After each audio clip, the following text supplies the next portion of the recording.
And we are live here at the Last Word Campfire. Thank you guys for joining us on this Thursday spooky evening. We are in spooky season. The wolves are howling. The sound effects are in the tower.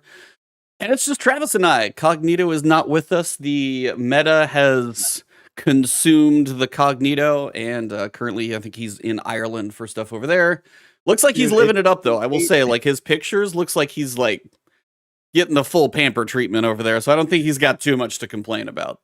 It took you way too long to get to the part where you said he was in Ireland, because your openings were he's no longer with us and the meta has consumed him. Those were the two ways you put it before you said he was in Ireland. And I was like, dude, our audience thinks he's dead. For like 8 seconds they think he's dead. 8 seconds and then I recovered. But well, that is Travis, sir. How are you doing? What have you been up to? You are famous on the internet right now. You are definitely being quoted and mentioned in the places. My review is famous, which is how I prefer to keep it. But yeah, I'm any day there's a major review, which I haven't done too many AAA reviews for. Is this your biggest? IGN. Isn't my biggest. Destiny is pretty big. I've done all the Destiny. Okay. That's pretty high up outside of Destiny.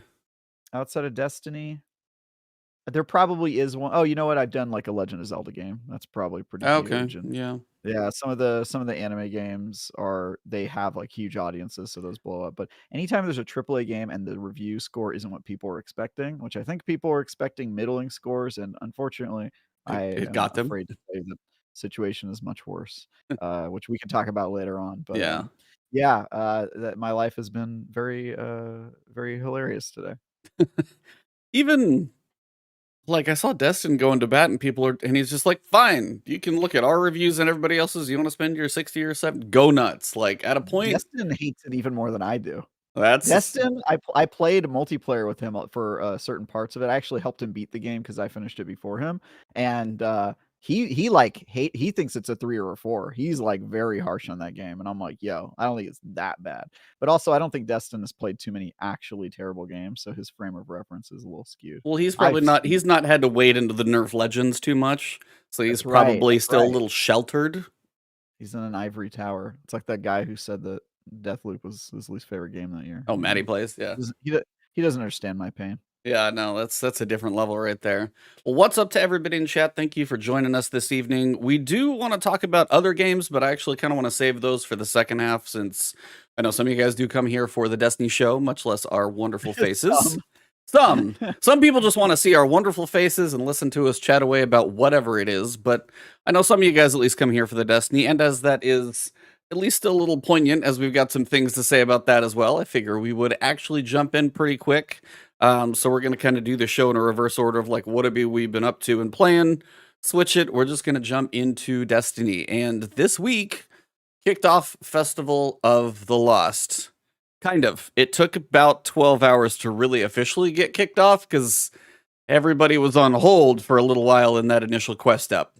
So when it started, it launched and you had the quest where they have a talk to her, get a piece of candy. Oh, piece of candy. Oh, piece of candy. That's what I've been doing I'll be doing for like 3 weeks. And then you get your first set of spectral pages like we got last year to fill up this lore book, but we could not convert them. And you could do nothing else. No seasonal challenges. And if you were farming, you were kind of wasting your time. So it did not get off to a great start. Now, they did fix it in about 10 hours, I would say. So definitely somebody was working overtime in the IT department, I would guarantee.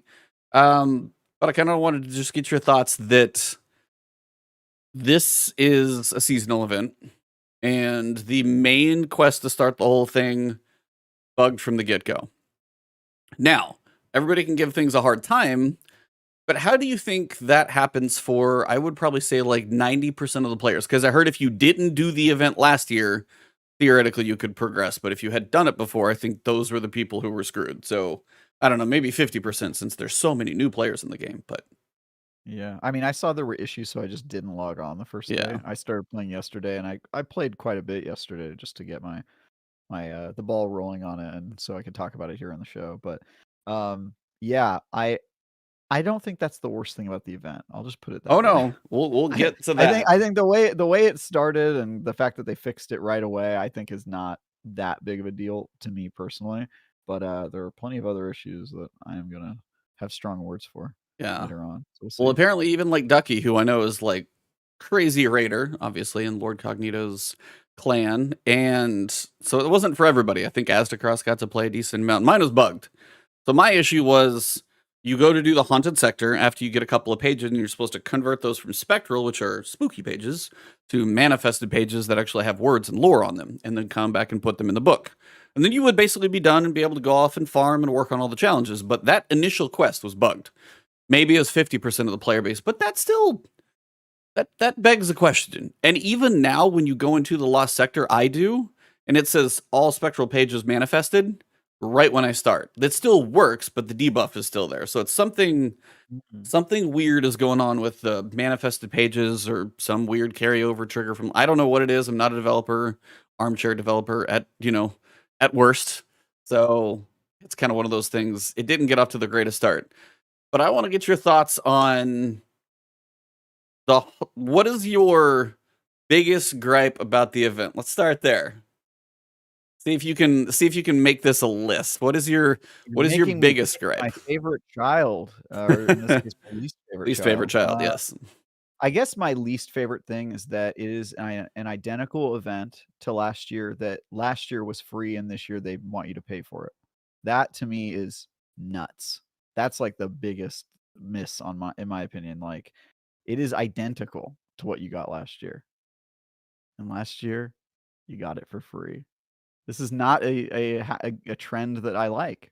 So that would be the first thing that I have a problem with. Okay. And probably the biggest. So mine isn't even as much that. Mine is from last year. Mine is because they want you to run one of the challenges is 35. The 90-second. The first time I get to play on Tuesdays like right at reset, along with all the crazy people who are, play the game too much. And you can tell on Tuesday at reset the quality of player versus, I don't know, Saturday afternoon. It's a different group of like skill and like motivated focus. So when I jumped in on Tuesday, first one I did, we were done in we had almost 2 minutes to wait. So it hit me really early, and I was like, okay. So basically what happens is you go into the haunted sector and you kill the big headless ones, like you can see on the video, big purple pumpkin heads. You can kill up to 10 of those in the time allotted. But once you're done with 10, it doesn't just transition you to the boss phase. You wait for the timer, no matter how much time is left, 2 minutes, 90 seconds, 60 seconds. You just sit there and wait. And this was the exact same issue that was there last year, that I feel like they said they were looking into. And I think Paul even asked like a reply today, and Leanna replied to say it's being investigated. And I'm going, still? It's still being investigated a year later? And I don't want to... There's certain things I try not to say about developers, because I know they work hard and typically do certain things. I know everybody's like, oh, QA didn't find this thing. They for sure probably found it. It just didn't get prioritized, whatever it may be. This one hurt me though, because I hate using the word, but it felt lazy. It felt to a point when it says the team is currently investigating the 60 to 90 second timer thing from last year. That feels like that should have been fixed in the last year. So that's the one that's the worst for me. Yes, it's grindy. Yes, it's the other things, and we'll get to the details of that. And I understand you're got to pay for something that was free before, theoretically, kind of, but you don't technically have to pay. At least the cosmetics are either an Eververse or it's a... Don't you? No, you don't. In theory, that stuff was probably just in Eververse, and now it's a group of things in Eververse that are condensed into $10. That's pretty much all I see those event cards as. What do you get out of doing the... What are they? Triumphs? Event challenges or something like that? Yeah. Event challenges? What do you get out of doing those if you don't pay the money? Nothing. But what would you get out of doing the triumphs if you just went for the seal? Nothing. Well, they used to give you items when you completed the triumphs. In fact, they still do. Well, yeah, they do give you some stuff for opening the pages, so that stuff's still there. Just not all of it. Even more, my bet would be that the items that you get in that book came out of the triumph You know It's possible. I don't know on last that's year. what I think is happening. I mean, who knows? Maybe they just made more than they normally do or something. To me, it feels like I'll just put it this way: the event is extremely aptly named, Festival of the Lost, because I feel like Bungie's really lost when it comes to live events. I feel like the players lost a lot of content that they shouldn't have for an event that was already pretty light to begin with, and now it's. I mean, I know that they've reissued years in the past, but I don't think that they've done it so egregiously where like the bugs were the same. To your point, Yeah. they didn't even fix those. Right, there were always like small quality of life improvements, and this feels like they copy pasted. The monetization is worse. The there's just so much of I feel like the grind is worse. Maybe I'm misremembering how bad last year was, but it It just feels seems to be about the looking at same. those. The 35 haunted sectors is like a number I don't specifically remember, but a Yeah, lot that of it's still that. But I mean, the seal has new things to grind for. So when you go to guild the seal, you need like 35,000 candy. I'm like, I don't know how long that's gonna take. So the grind it feels like there's the grind feels longer. I think because of the event challenges, as opposed to because there's certain ones where it's like get certain number of kills, do this stuff in strikes. It's not go farm the pages as fast as possible, and then just convert them. There's more different options if you're trying to complete the book, which almost like stretches the grind out a little bit more because one of them is do playlist activities, and that one you got to run like 25 strikes, crucible matches, or gambit. And then there's that one, and then there's also one where it's go run Vanguard Ops or Catch Crash or Crucible or Gambit, and I'm like, don't do Catch Crash because that should be a strike, so it helps with the other one, and then the other two go into that one. But those two will be done before the other one's like even remotely close. So it's still weird on that. Yeah, I feel like Festival of the Lost used to be really cool in Destiny because it was almost a celebration of that year. Like all the masks were related to that year, and the way you completed the objectives was by doing things that were sort of like rituals and callbacks to things players had done. Like, oh, go ahead and wear the Atheon mask and jump off a cliff, right? Like, oh, everybody remembers when we all killed Atheon by pushing him off the cliff, and so you earn an Atheon mask out of that. And I feel like it has since just become a really frivolous activity where nothing really is a celebration of Destiny. It's just more grinding of existing things. They make money off of cool outfits and admittedly super badass mecha armor that I was able to purchase thankfully with my Bright Dust.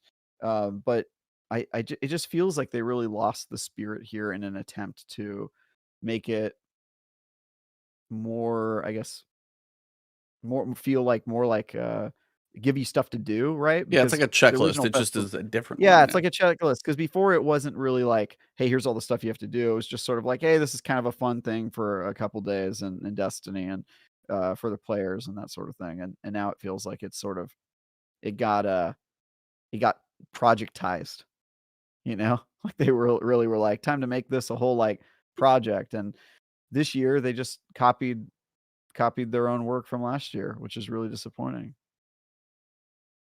Yeah, I think can't remember who said it. Tassie checked his thoughts on it early because I sent him messages like, "Oh, so we traded a couple DMs," and then his was saying like, "There's one new lost sector, I think. One.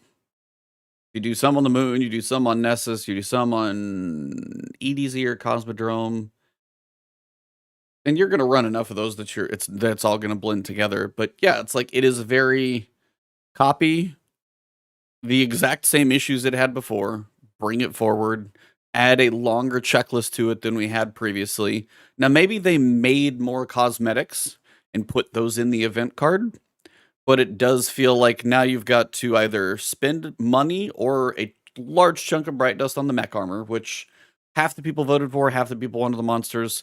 Titans, I will say, we won the mech armor. We got the cool armor because the Gundam armor for Titans wins. If you don't love the Hunter or the Warlock, if you don't love the Hunter or the Warlock and can get it, especially the Warlock, I would say is the weakest. The Hunter has some potential. Titan, they nailed. Like, that is straight up a Gundam, like 100%. So I'm like, I'm good with that.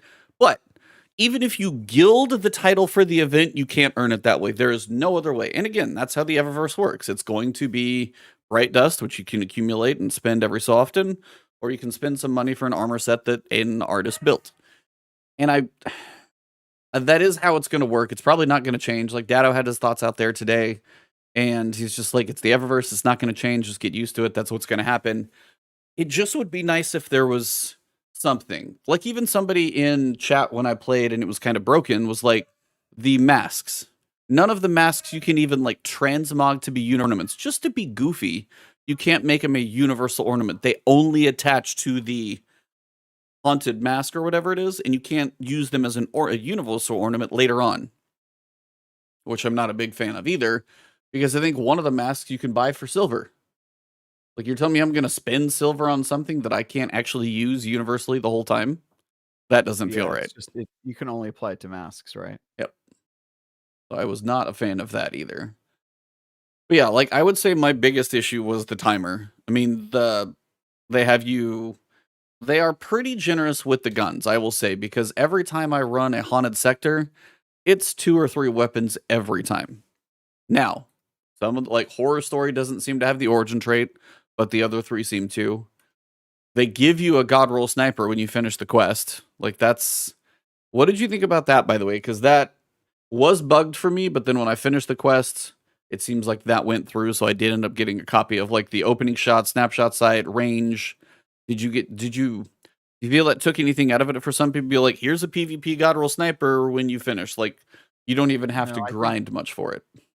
Yeah, I think that's probably one of the better moves they made, because I personally don't like doing the same thing over and over again for very little reward. And if I weren't determined to get, all the emotes in the game and all of the masks, because I happen to have all the other masks, then I probably would have just not logged on again. And I think that it's probably a mercy that they included a way for players to just get the weapon they want and then log off if they want, which I was tempted to do. I almost just said, you know what?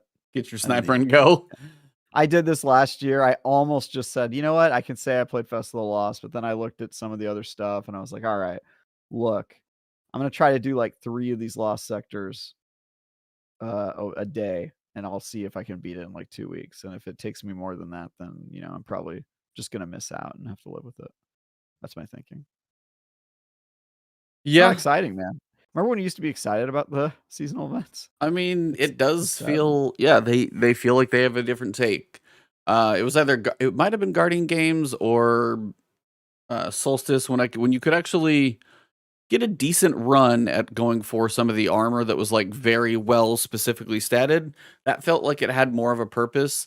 This really doesn't have anything like that at all. There's not much armor that you're going to carry over. The mask is so temporary. Even the ornaments for the mask are temporary, which you can spend silver on. I don't love that either.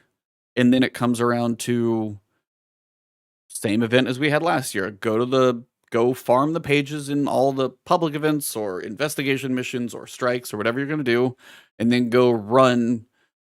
Even if you are decent about conversion, like if say you get like 12 or 13 or something like that each time, you have 194 pages that you need to convert. And if you get 12 on average, that's still 16 that you need to do. And then if you want to complete the challenge, you have to basically do double that or more, technically, because it's 35. So by the time you get around to 35 of those, you are going to be so done with everything else, it's not even going to matter. For 35 haunted sectors. Yeah, the 35 haunted sectors, you'll be done with everything by the time you get around to that one. So it's just like, why does that have to be so? Why is it 35? Why not make it somewhere in line with the other stuff? You like, okay, I need 194 pages. At a minimum, you get 10 every time if you kill all the guys. If you don't tag some of the other ones, you'll get about 10. So why not make it 20? At least have it line up with the event. It's always weird things to me when it comes to certain triumphs don't balance out. It was the thing with Iron Banner bounties for the longest time. But like 3 of the bounties you'd be working on would kind of progress generally about the same, and then one always takes everybody twice as long to do. And this will be the thing. I'll be done with everything else, and then I'll have this one thing where I just have to run it over and over and over just to check that final box. So it's just some of those balancing things that come across as well. But yeah, it's like for the event itself, I mean, some people are going to want a page farm. I did a video over that. I did a video over some of the, trying to be as optimal as possible, whether you're a solo player, whether you're a group. People are just checkpoint farming and stuff of that nature. And maybe that's the thing. They know people are just going to checkpoint farm the pages and, you know, run it as a group, but then they can't even have the actual event itself, the Haunted Lost Sector. They can't fix the one bug in there that pissed everybody off. That's the one. I just keep coming back to that one because if you're gonna run it that many times, and it's just gonna, if you, the faster you are, the more you have to sit around and wait, and it's just like, it's a big sigh moment, I think, for me. Yeah, I understand that. Yeah, I mean, I think we've probably exhausted it. I think I haven't seen anybody that feels particularly good about this. So I don't know if us like even waxing philosophical about how disappointing and in need of repair some of these seasonal events is really helpful to people. I think we all kind of know what the rub is here. It's really a letdown. Yeah. I And think these always they always highlight the issues with the core playlists. We haven't had that big change. We haven't had that big change to like PvP in a long time. So then if you're stuck doing that, you're like, yep, seen these maps for a while. Strikes. I've run these strikes for years now, and it's like, yep, I will just mindlessly go through them. Thank God one of the days was heavyweight, so I'm just sitting there blowing everything up as I run through as fast as possible, leaving some people in the dust. And I mean, this week is, you know, if you want to do your Vanguard reputation, so you're trying to work on your seasonal challenges, you could do a few extra strikes in there and have it that way. But just generally, when you go, and then you're like, do I do Gambit? I already did way too much Gambit this season, so I actually did a match of Gambit last night. One? I was wow. One. Yeah, I was testing. One match. I mean, that's a cap for me, because I was trying to see like what is the most efficient time wise, and I was like, is Gambit more efficient time wise than a Crucible match? And you know, I tried that out. A little bit of a gamble because it's a Gambit. Because you could get a really close match, and then that'll take like 15 minutes or whatever. But if it's something that's really quick, you can get in and out. So I was considering just running Gambit, but after one match, I was like, I can't do this. Yeah. Well, Gambit and Crucible don't even, those seem to like go 3 to 4 on pages, and then strikes are 4 to 5. So even of those three, you got to run an X number of Crucible and Gambit for one of the challenges. Strikes are the more efficient route? Of those three, probably just because it's so mindless. Just because it is a whole W. Aren't some strikes long? Aren't some strikes longer than a Gambit match by a lot? Well, I mean, it's, as you said, it kind of depends. Which Gambit match do you get versus which strike do you get? But on the, I don't know if I ever, you can't get 5 to drop from Crucible or Gambit, and you can get 4 to 5 even just on Vanguard ops. So for me, even the chance of like, is it 1 or 2 minutes longer, but I have a chance at on average more pages, even if it's like 4.5 or something like that, it's probably just a hair faster. So that was just my opinion, but again, everybody's going to find what's easy for them. If you just want to do Crucible all day, go nuts. But you need to do strikes some, you need to do Crucible and Gambit some, and then you just need to live in one of those activities until you check that box. I don't know if I was trying not to just bash on it too much, but I feel like we got it all out. Probably got most of that out fairly quickly. Honestly, I'll probably still just do Crucible because I can't imagine doing strikes for that long. I can't imagine doing 25 strikes. That seems like it would make my soul leave my body. I'd probably just mix it up some. Just like do a little bit here, do a little bit there. A good idea. Yeah. Good idea. I was like, for me, I'm actually not that far away from gilding Gambit this season on accident, because I had my one crazy like week where I played a bunch of it because it was like bonus reputation, and then all of a sudden it was building on itself, and I was like, all right, let me just like plow through and knock this out. So I got Cry Mutiny when I did that. And then I looked over and like 4 of the 6 gilding things for, I can't even remember what the seal is. What is the Gambit seal called? This tells you how much I think about it. Oh no, I know this one because I have it. The Gambit seal is called. Is chat gonna beat you? No! Don't let chat. Shut up! I got this. they're gonna say it before you can. Called. Dredgen.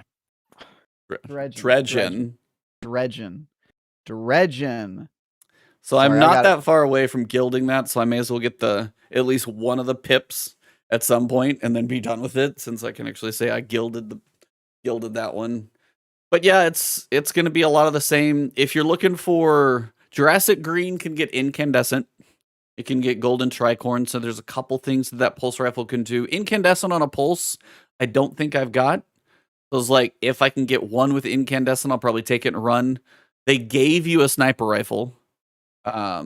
Strikes feel so brain dead. Indeed. Like, I'm not arguing strikes feel brain dead, but you could like watch an episode of a show while you hold W through a strike. Like, it's not hard to do. That's more why it's like, if it's Gambit, if it's PvP, I feel like I should be a little more into it. But if you want to just like check out, strikes are probably an easier way to do that. Just my opinion. I think we got it, guys. Dredgen. Thank you all. Definitely. 17 chats later, right. Just all Dredgen. Yep, we got it.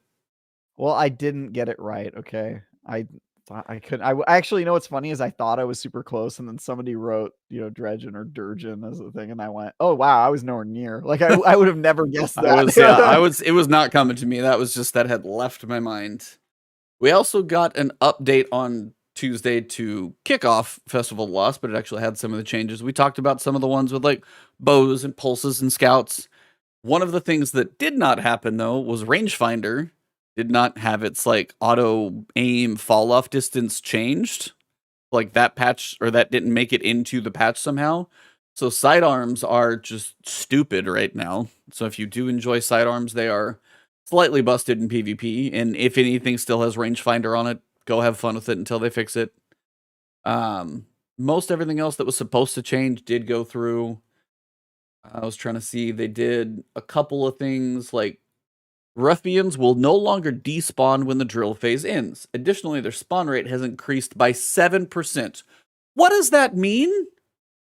What does that even mean? Like, we're already mad that if you actually are efficient at the thing, you're going to skip the phase where they spawn. So the fact that they don't despawn doesn't matter if you're still efficient at the activity.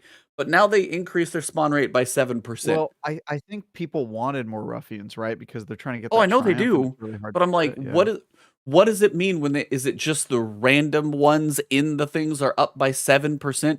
Up that thing by like 50%. It's already painful. Oh, you're saying it's not enough. No, and why is it just, what is 7% in relation to?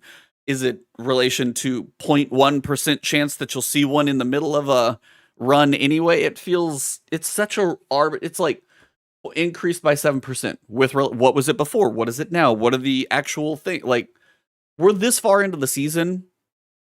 Just make it nicer than they won't despawn and then they increase it by 7% is like Bungie's magic number. I feel like that's why they picked it. I couldn't think of anything else. Bungie's number is 7, and I'm just like, did you just pick 7 for entertainment value? Because there wasn't another reason to raise it by 77%. That would have been fun. They could have raised it by 777%, and I would have been okay with it. But so yeah, that was changed. They did a couple tweaks to Eruption. Nothing major though, generally, I would say. Duality was supposed to be fixed, but then I saw on Twitter that people are still having issues with the bells killing you, so I can't confirm either way on that one. I was like, I don't know if duality technically works. In the patch notes, it says that it should be fixed. I haven't had really an issue with the bell killing me, or maybe I have and I just haven't paid attention to it, but some people are saying it's still killing them, so I don't know. The thing where you accidentally set off the bell or whatever? Not the accident. That's not going to get like the bell switching like kills you, I think. Yeah. I haven't done that since I got the exotic. So. Oh, I still don't have the exotic, but I haven't run it that much between other things. The last exotic I'm missing is the King's Fallen. I need Touch of Malice. No. Nice. Somebody run the raid with me. We need a You can put that out on Twitter and have a group run it in no time. I'm sure you could. Let's do it, guys. Let's get a group for me. No, but I wanted to. I've been watching and thinking this more and more, and the way this event came out. Yeah, Ducky's got you. You're good. The way this event came out, the way they keep working on fixes for like the Bell of Conquest killing people or other things. Do you still feel Lightfall's going to hit February, whatever it is, or do you feel? But I've never thought that. You did. I know you and I both did. Yeah. But I still think. I think that it's going to be 18-month release windows. I think that's got to be what they do. The way I watch more and more things having bugs right now, I feel like they just need to take their time, because I feel like they they're almost forcing themselves on this consistent like content cycle in 3-month seasons, and here's a seasonal event. But the seasonal event comes out with a broken quest, a bug from last year. I'm like, seasonal event from last year where you didn't make that many changes is broken, and you expect me to think that Lightfall is going to come out in 12 months. I'm not saying they haven't been working on it for a while, but it just doesn't feel like enough time. And this is going to be, it was 13 months for Shadowkeep, 14 months, and then 15 months for Witch Queen. So they've delayed each one of them, and now all of a sudden Lightfall is going to like shorten everything up by 3 months for the next expansion. I just don't. I will believe it when I see it, but you are not going to surprise me at all if they're like, we need to delay Lightfall by approximately 3 to 6 months. I'd be like, yep, 100% believe it. Now, I don't know. I can't believe that they announced it for the time window they did. I honestly thought for sure that they were gonna put no release date for just it. Like spring, give you like a vague. I thought they'd say that, or they'd say, like they would just put the year that it's gonna be 2023, and we're like, all right, fine. They're giving themselves I'm a little. surprised they put a time. I think maybe because they wanted to do pre-orders. Maybe you can't do a pre-order until you have some kind of release without date. a date. I have no idea. Maybe I don't know. I wonder if that's actually it. I don't think it is, because I think I have definitely pre-ordered games that didn't have an official time, but maybe I'm wrong. Can't think of a specific example. But yeah, I don't know. I don't know why they give it a date. It doesn't seem realistic. We know nothing about the game though. No. I haven't been to the Bungie office since COVID started. I have no idea what's going on over there. I have no insider information anymore. It will come out with just without a QA pass. And that's the thing I do want to say, like, QA is something that Bungie actually does take seriously, and QA probably finds most of what you see. The question is, can they actually track down the bug? Can it get prioritized? Can it make it into a launch? How many bugs there are? What is the order of what is a game-breaking thing? And sometimes they are. And what is something where, like, hey, we can just deactivate an exotic that we launch and fix it later. So it's like, I bet you QA finds damn near all of that stuff, I would imagine. Now, the fact that Festival of the Lost wasn't fixed for a year, I have questions about that one specifically, because that was the same thing. But more often than not, I would imagine with a big, how can I say Bungie takes QA seriously? They clearly don't. I don't want to get into an argument right now, but there is a lot of testers and things that go into the game. And ask any studio probably that has ever like talked about QA, or any developer, anybody who interviews them. It's usually not that QA doesn't find stuff, is what I've generally heard. Now, I'm not saying nobody's perfect, but I've generally heard that QA more often than not finds things. It's where the priority falls in trying to implement the fixes. QA can probably be like, yeah, this is broken. Here's the error. Then somebody has to go in, figure out the code, not break the spaghetti code, make sure they don't break 14 other things to do it, prioritize it ahead of development and other things and all that other stuff. Like, that's where I don't think QA needs to be thrown under the bus, in my opinion. I could be totally wrong. There's also a difference between taking QA seriously and doing it perfect. Or even well, honestly. Like, you can take something seriously, not too well. We also talked a while back about the lost Jira ticket that I think exists for some of these. I think that some of these have been on their checklist for a while, and people are just like, oh, right, yeah, we forgot to assign that ticket to someone. There's always those sorts of hitches, especially now that they're working remote. I personally wonder if them working remote is going to make content a lot slower or a lot more unstable. That's just my personal, uh, question mark for me. But it does make things harder. Makes communication harder. Makes when you're not in the same office with somebody, makes things go a little more slowly, in my experience. So, yeah, I am nervous about Lightfall. That's what I will say. I'm a little nervous. I was like, I appreciate playing Bungie because it still feels good when you got to click ahead, it explodes, the guns feel good. Those are always there. But I'm with you, like, as we've been going through Season of the Risen, and then Witch Queen wasn't perfect by any stretch, but then we had Season of the Haunted, had its share of bugs, and now this season for sure has had its share. Falcon was disabled for 8-9 weeks, and that's the exotic of the season that you're going to get to play for half of it.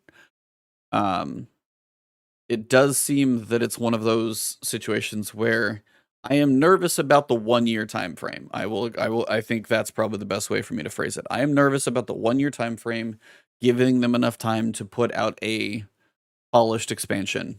Because if the seasons are telling it all, then I worry about the amount of time they would have to polish a full expansion, because it's not going to be small. They're never small. There's a lot of stuff in there, and it's just kind of difficult to picture in a year when the last 3 have taken progressively longer. So that's where I'm at. And again, for those of you guys playing devil's advocate, do they take QA seriously if they don't take extra time to fix it? And that's a fair question, is like, where is everything in all this process? I can play an armchair developer, product manager, QA, product, like whoever all these people are. It's like, I'm not in their role doing it. But again, my question usually is, can a bug be identified is one thing. Can someone fix it, prioritize it? There's a lot of other things that happen after you say, here's a bug. There's a lot of other things that happen afterwards. So that's why painting it just on that QA person, I don't feel is like totally fair. That's all I was getting at, basically. Yeah, or pinning any of these problems on a specific person. Yeah, it's like, I mean, what are they up to? 1,000 people at Bungie probably now? Do you think they're up that big? No, because I think the biggest studios right now are like 700 people, I think. Okay. Because I feel like at one point, I know they've hired a ton of people. Like, you just watch on Twitter, it's like new constantly, which is cool to see them hiring a bunch of people. We now figure out that they're potentially working on another IP, which we have a little more details on, which we'll talk about here in just a bit. But oh yeah, forgot we need to talk. Yeah. Bungie has 900 employees. 900? 900. Where'd you find that? Or just Googled it. Oh, there you go. So close to 1,000. But again, as we've said, but those aren't developers. I think when I said 600, 700, I think I'm talking about pure developers. That is a lot, though, still. But now we have to wonder, possible new IP. Still don't know if there's a third one that's like unrumored and other things out there. But yeah, it's like, so we don't know how many. Then you have a live team. Then you have the team working on expansions, and then how they are divided up. It's interesting. And yeah, because they were an independent studio, they also had to hire like PR people and, you know, the HR and people that have nothing to do with game development. So I imagine that that's a fair chunk of their employees. Well, I guess with the world of Destiny, is there much more to talk about on Destiny at the moment? There was one to talk about that's not Destiny. Hold on. No, before we get there, there was one patch note, and I just kind of wanted to get your take on this, because they mentioned the weapons that are going away from the playlists at the end of this season. So the Forge's Pledge Pulse Rifle, Wristwalker Shotgun from Iron Banner. This is the last season you'll be able to acquire those. Trials of Osiris, Aisha's Embrace Scout Rifle, which I feel like just got here, by the way. That's very odd that that's like here and gone. Interesting. Reed's Regret Linear Fusion. They're probably, so that one goes. So if you're looking for one of those still, Stasis Linear. And then for Nightfall, Silicon Neuroma and Duty Bound. I don't know how long each of these have been around, but they are supposed to be going away. Below that, they mention, and literally all they did is give us a name of a feature. For Season 20, which is Lightfall, we're going to be introducing Legacy Focusing. What do you think that means? I think it means you can focus, farm weapons that aren't in the current season meta. Makes sense. Yeah, to get high stat rolls for those stuff. More specific rolling. I think that sounds about right. Yeah, I was trying to figure out if they're going to do any crafting of, say, like your silicon, but like a lot of the things that come as like a silicon neuroma, I guess you could craft those because those have perk pools to them. So maybe there's crafting. I think it's the other thing. The thing so like Umbrals, like Umbral focusing. Yeah, for the Umbral season, except for you can do it for stuff that isn't in the current season loot box. That'd be my guess. And they have some of those things going on in this season. Like you can go do like a Suros one, or you can do some of those, and maybe it's just dump all the legacy stuff. Whether it's like Aisha, all this stuff might be in there, and I wonder how big that pool is going to be. You know, Rahul will have like an icon that's like, you know, high stat armor roll on a legacy armor set, high stat, you know, whatever on this roll, and then you can just pick one. That'd be my guess. Probably some sort of extra page or menu that lets you do something like that. Yeah. It's just funny. They're like, we're not quite ready to share details about it yet, but here's the name of a thing so you can churn on it for a little bit. I'm like, okay, legacy things. are potentially going to be focusable. Do with that what you will. But still speaking of Bungie, there is a rumor that seems to have hit the Twitterverse today. And the big rumor, if you don't want to hear about the rumor, hey, right on cue. You're welcome. Thanks, guys. Appreciate that. It's my new site, Tinderhot. We rebranded again, so just you got to make sure you mix it up just a little bit so you can get around all those blocking things. So, those are fun and right on cue. Can I comment on the number of bugs recently? We kind of just spent about 40 minutes talking about all the bugs recently. So, yes, there are a lot of bugs. We are a little worried about it. The time frame for Nightfall feels tight. So we will just see how it goes. But new details on Bungie's Marathon. Theoretically, one of their old IPs. They're going back to the well, pulling an old IP, but kind of reworking it. So they say the rumor via Jeff Grubb. Again, take all of this with all the grains of salt that you like. A project in partnership with NetEase. Not surprising because we do know they got the $150, $160 million investment from NetEase. Kind of figured that was for a mobile game, which still could be a thing, but maybe this is a combination of more of that. They describe it as very Tarkov-like, which is go in, like try to stay alive as your team, and then extract whatever it is you and your team go in with.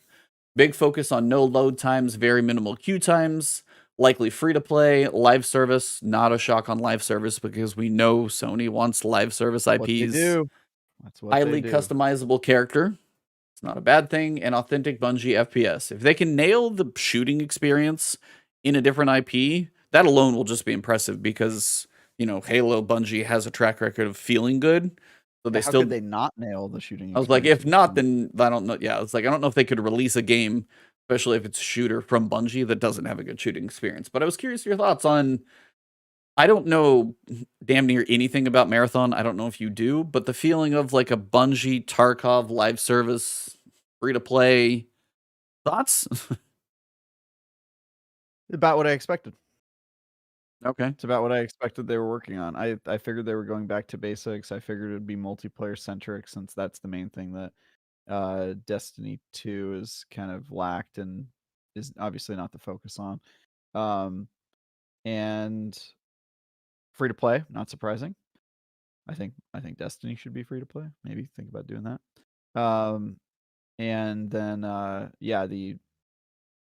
I'm hoping that it's an arena shooter. I hope they're going back to their real roots about competitive multiplayer rather than sort of like a hero shooter or something more Overwatchy. I'm hoping that they don't do that. But it says customizable character, so that does feel like more of what you're saying, not hero, more your own guy. Yes. Now you might be able to make that argument that all the skins that you buy in Fortnite makes your character customizable, but I don't know if that's maybe, but it wouldn't feel like the Bungie way with what we've got currently. Exactly. But I think my initial reaction to seeing this rumor was, okay, cool, that might be a game for me. Bungie shooting multiplayer game. I'm interested. But you know who it's more a game for than me? Sony. Because it has all of the tick marks for what Sony does not have in their portfolio. Yeah. Shooters, free-to-play games, live service, yada yada, not story-based. And I think Sony probably saw this game and factored that probably heavily into their plan to buy it. So, yeah, I'm a Destiny fan. I hope it does well. I'm a Bungie fan. I'll probably play it. I'll definitely play it. Let's be honest. I mean, yeah, it's like, of course we'll play. Especially if it's free to play. Why wouldn't I? Yeah. I think it'll be a PlayStation exclusive. I would see that potentially. I know Bungie said they wanted their creative freedom to make what they want to, and then it said Destiny would probably still be published everywhere. But if it's a free-to-play thing, they've already mastered crossplay and everything else. I don't know if they do an exclusive on that one, though. I know Sony could still make a lot of money through like a cash shop and everything else, and it still theoretically would funnel to them. But I definitely feel like it's like, Shenanigan said, PC, I don't know if you could miss that market with something like a Tarkov, and then you just got to... There's another console there. I don't know if you could miss Xbox too. I feel like Maybe it's just Xbox. I think you definitely could, and I think that the reason I think you could miss Xbox on it is because, I mean, they already do it in a lot of their games. It's sort of the entire PlayStation model at this point. Sony and PC sometimes. PC late, PC a year later, so that you don't get too hurt by the fact that people on PC just steal your game. Although I guess this is free to play, so maybe it doesn't matter. I was gonna say I would say free to play. They actually, I think free to play would make PC day and date. That's my guess. It might make sense. Yeah, it might make sense. But the reason to keep it off Xbox is there's currently a lot of animosity between these two companies, Microsoft and Sony. Just a little bit. Especially a lot of public animosity, especially when it comes to the idea of exclusive and who gets to have them and who doesn't. And I could certainly see that factoring into their decision.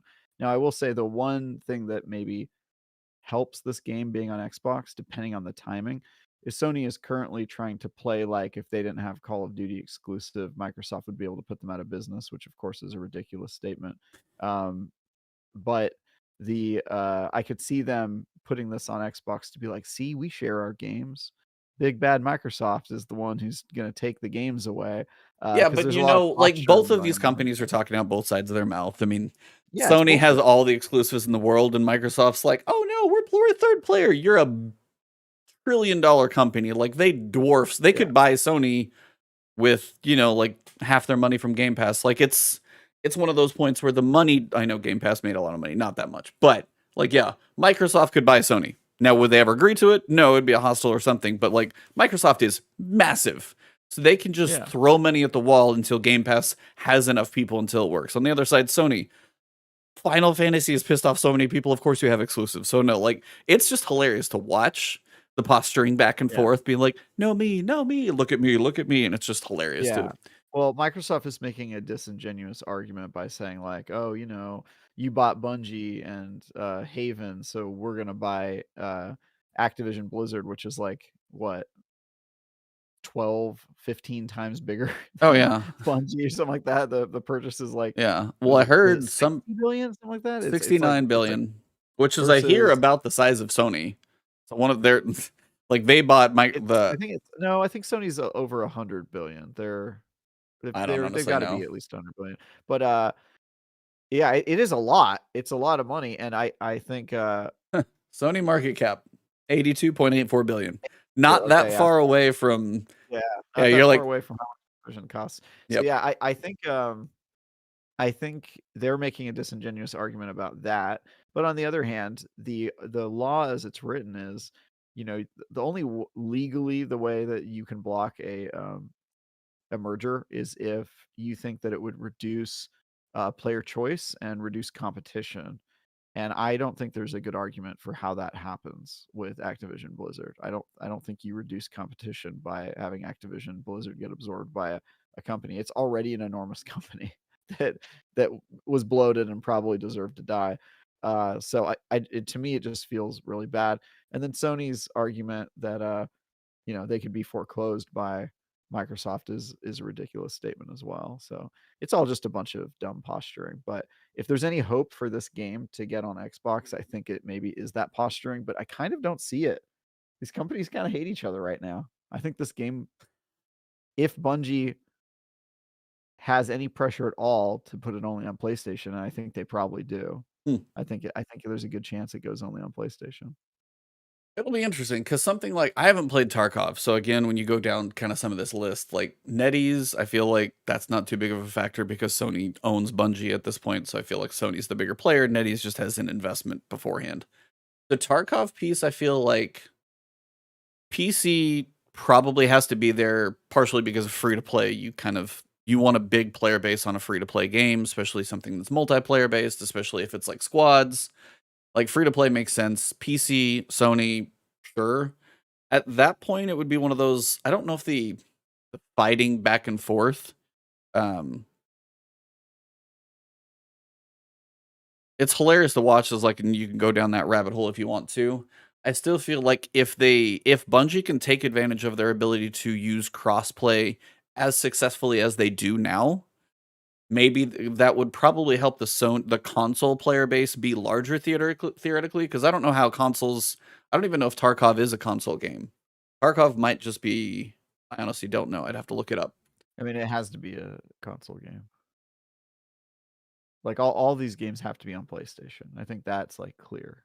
No, right? I mean, I'm thinking if Tarkov is Tarkov. From Tarkov. I just don't know what platforms it's literally on. Oh, I get what you're saying. So, like, if that style of game is already on. Here's a question. Yeah. Do you think it's Destiny related at all? Well, I mean, if it's Marathon related, I doubt it, because I don't think those two universes are theoretically connected, are they? They're not, no. Okay. But I'm wondering if maybe. Yeah. So I mean, it's a rumor, so we don't know how much of it is true. Exactly. But again, Jeff Grubb seems to have some sources sometimes, so maybe. But again, if it's Tarkov-like, I feel like PC has to be there because Tarkov right now is PC only. That's what I was actually curious about. So it's one of those things that's there. So if they can do a PlayStation version, I do feel like depending on the growth of Xbox, because this could be 3 years out, who knows? And at that point, Xbox does have some momentum with Game Pass and everything else right now. Free to play doesn't really make them money. And again, if you're spending money in the Marathon store, you're still sending it to Bungie, to Sony, that kind of thing. So I feel like if it's free, they don't lose much by putting it on the platform, and they build up that console player base if they get the crossplay going. It still could be a thing where crossplay is consoles and PC is separate, as we've kind of seen on Destiny. Yeah. But I do feel like it's one of those that the free to play might open it up a little bit. I get what you're saying, where they don't like each other right now, man. That just be like, nope. But it's one of, also, if it's totally free and they're just like, yeah, if you want to spend money in the Tarkov shop and send it to Sony, we'll take your money. So I could see it both ways. I could see them just being like, nah. I think that's Microsoft's philosophy. Microsoft is having a say what you will about them, and I don't particularly like Microsoft as a company, but they're at least consistent in their beliefs. You know, they're like, oh yeah, we want it everywhere, and then if you want Game Pass on your console, they'll be like, sure, we'll put it on there if you're willing to give us a cut of the money. I think Sony values their model, which their model is walled garden. We decide what's on here. It's like Apple refusing to let Game Pass on the App Store.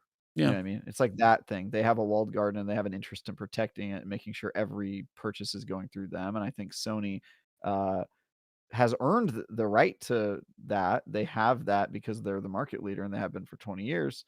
And I think that they don't want to change that. So I just don't see them. It'll be interesting. It's shown that they have the capacity to be petty to a certain extent in recent weeks. That is totally fair. Yeah. I think that they probably could do that. And then somebody in the comments posted that, you know, wasn't it part of the deal that they get to decide what they publish on? That is true. The problem with acquisitions is that what is written down is really only enforced by the people who write it at the time, a lot of whom don't stay at the company, or even if they do, their positions change, because when you sign a deal with Sony to get acquired, at that time you are Bungie. But on a long enough timeline, you are Sony. You don't think of yourself as a separate team anymore. You think of yourself as a larger team, and you start to have the same kinds of goals. So you have no incentive to publish it on another platform because you think of yourself as part of Sony. And so I think on a long enough timeline, these games will be Sony exclusives regardless, or they certainly won't be on Xbox, at least with the current state of things. So that's just sort of how it goes, even if the words say that you can technically do something else if you want to. There's just not a high probability that they will exercise that right if Sony is basically like coming down on them and saying, hey, we need to do this. Yeah. You need to be a team player. So it'll be an interesting. I kind of think it'll happen. Maybe not with this game. Yeah, it's kind of one of those where they want a big audience. They still are obviously a company where they try to have that long reach. They want you to play all your games wherever you want, with who you want, that kind of thing. So it is the free to play, the cross play systems. If they move that stuff over, it's not like, you can only hope. I was like, right. I was like, I hope for the benefit of the players that, you know, they have a console crossplay and then they put it on PC. It's free to play everywhere. And then, yeah, if you're buying a skin on the Xbox store, chunk of that's going back to Sony, and then, you know, everybody wins. But that would be optimal. On on something Tarkov, like, have you ever played? I honestly haven't played Tarkov. I know it's like you go in and you can like do whatever you're gonna do, and if you can't extract, you'll survive. If you die, you lose all your stuff. Like, is that something that interests you? Is that something you'd get into? I haven't played Tarkov, but maybe I'd like it. I don't know. I have not played Tarkov either, but I have heard good things about it. I have some streamer friends that play it and say that it's good. So I like shooters. I like shooters that are well tuned and competitive and have interesting kind of twists about them, and it seems kind of up my alley. So I will definitely play it. A Bungie version that's made by it. I might check out Tarkov. I don't know. I'm not really into the PC shooters thing. I like my controllers. Well, you guys and your controllers, that's fine. They're a beautiful thing. I like my mouse and keyboard. I'm biased. I prefer not to play on a device that was made for emulating a keyboard, a typewriter. It's made for writing words. Yes, but when it comes to the aiming and a mouse, I just feel like I'm always going to have more control to be able to do what I need to do. When you're hunched over a cubicle instrument that was not designed for gaming or with gaming in mind. It's like I was playing first-person shooters on mouse and keyboard before I was playing them on controller. I can tell you that. I know. And then they invented a better product. Nuh-uh. You should have come with it. Nope. For gaming, you don't think a controller is better designed for a game? It depends on the game. 100% does. I will play Dark Souls. I will play like Vampire Survivors. I will play those with a controller every time. But when it comes to a shooter, you need to do two things typically, and then you have enough hotkeys around you lately with abilities where you can still manage it and it's like the dexterity of the movement with a mouse. I don't have the same control to me, and because that's what I've grown up and I'm used to, but I don't feel like a controller is better for a shooter. There's no way you could convince me of that. I think just because something existed first doesn't mean that it's inherently the better product. You are the type of person who would still be riding your horse and buggy because it came first. That's not the point. No, sir. no, yes, sir. No. The mouse and keyboard was not designed to play a video game. It just became the default device because nobody had invented one that was for it yet. And so just here's my experience. Here's my experience with shooters. I'm glad it's just you and me, because I'd be losing this argument with Cog here too, but I don't care. You're not going to convince me that I'm just going to tell you, I'm going to give you some data, okay, about shooters. When it comes to skill level with shooters, if you are playing at a low or medium level of players, the mouse and keyboard players win. Why? Because if you are at low or medium skill player, mouse and keyboard are easier to use at low skills. But at a higher skill level, if you go to like the Halo Championship, the people that are the best in the world use controllers. Because if you are a high skill level, then it's like, the dark side versus the light side. The dark side is easier. You can't tell me that the longer you go. Why is you can't show me a whole bunch of esports shooters that use controllers. Yeah. They're not all using controllers. I can promise you. Some are. It's at the very top, or at least the ones I follow. I mean, there's no. Like, okay, I'm telling you, man. I'm telling you. I would wager a steak dinner on the fact that more high-level esports players in first-person shooters probably would be on mouse and keyboard. You're probably right on that, because there's a lot of popular first-person shooters that are not on controller, or that have no optimization for controller. It requires programming later. And then there's also the Asian market, and the Asian market plays like CSGO clones that are designed for mouse and keyboard. My point is, controllers are a better device, and they were designed with gaming in mind. I'll give you this.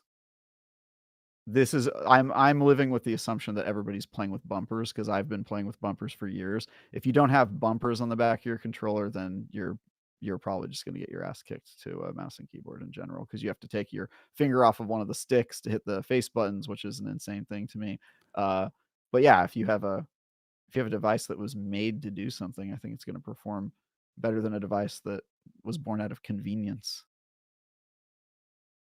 Right? This is one of those moments where I don't know if you're trolling me, because I cannot honestly take you seriously.